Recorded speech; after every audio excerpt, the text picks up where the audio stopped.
কংগ্ৰেছক মানে ৰকিবুল হুছেইনৰ পুত্ৰক তানজিল হুছেইনক ভোট দিলে পুণ্য হ'ব, বিজেপিক ভোট দিলে পাপ হ'ব।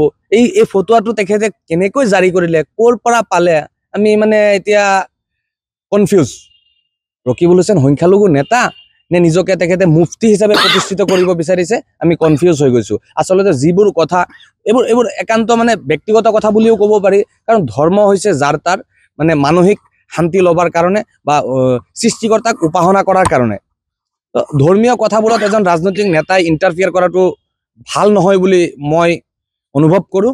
তেখেতেতো এতিয়া গোমাংসৰ বিতৰ্ক আনাৰ এটা মূল কাৰণ আমি এইটো অনুভৱ কৰিছোঁ যে সংখ্যালঘু ৰাইজে তেখেতক যে প্ৰত্যাখ্যান কৰিলে বা একেচাতে মানে নভবা ধৰণে মানে তেখেতৰ বিৰুদ্ধে মানুহ ওলাই আহিলে, এইটো তেখেতৰ ভিতৰত সংখ্যালঘু ৰাইজৰ প্ৰতি কিবা ক্ষোভ জাগিছে।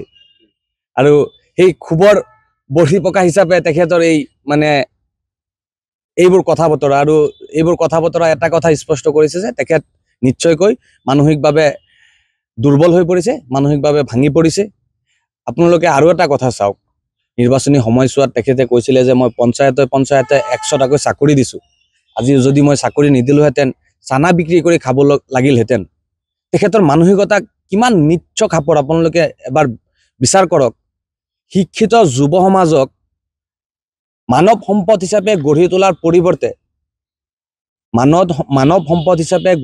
পৰিৱৰ্তে তেখেতে কিহৰ লগত তুলনা কৰিছে?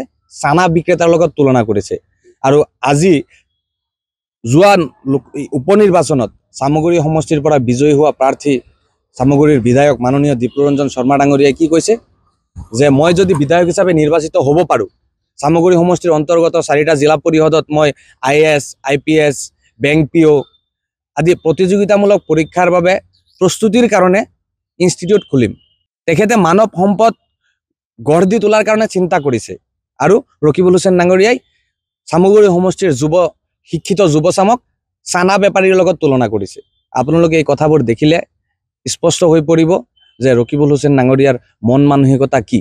আৰু প্ৰায়বোৰ কথাত দেখা যায় যে ৰকিবুল হুছেইন ডাঙৰীয়াই এজন মুফতিৰ দৰে আচৰণ কৰে।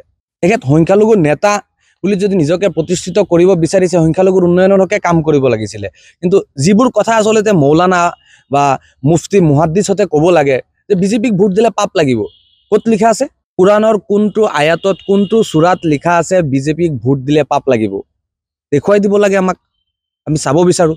যিবোৰ কথা আমাৰ মুফতি মুহাদ্দিছ বা মৌলানাহঁতে ক'ব লাগে, ফটোৱা কি কৰিলে পাপ হ'ব বা পুণ্য হ'ব, এইবোৰ কথা এজন ৰাজনৈতিক নেতাই কোৱা অনুচিত। আৰু মই তেখেতক অনুৰোধ জনাম যে আপুনি এইকেইদিন ধৰি যি মন্তব্য কৰি আছে, আচলতে এইবোৰ মন্তব্যই জনমানসত বা অসমত আমাৰ যি সংখ্যালঘু ৰাইজ আছে, সংখ্যালঘু ৰাইজৰ যি প্ৰতিচ্ছবি বা আপুনি মানে সংখ্যালঘু ৰাইজৰ প্ৰতি এটা আপুনি বেয়া ভাৱ সৃষ্টি কৰাৰ কাৰণে যে উঠি পৰি লাগিছে, বা আমাক জনমানসত হেয় প্ৰতিপন্ন কৰাৰ কাৰণে যে আপুনি উঠি পৰি লাগিছে, আপোনাক মই এজন মানে উঠি অহা চামৰ যুৱক হিচাপে আপোনাক মই অনুৰোধ কৰিম, মাননীয় সাংসদ ৰকিবুল হুছেইন ডাঙৰীয়া, আপুনি ৰাজনীতি কৰিছে কৰক। আপুনি এবাৰ দেখা পাইছে যে চামগুৰি সমষ্টিত আপোনাক ৰাইজে একচেপ্ট কৰা নাই, গ্ৰহণ কৰা নাই, সেইটো আপুনি স্বীকাৰ কৰিবলৈ শিকক।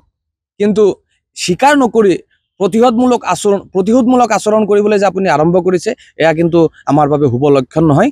যিকোনো খবৰৰ বাবে যোগাযোগ কৰক 7099017330 অথবা 70990173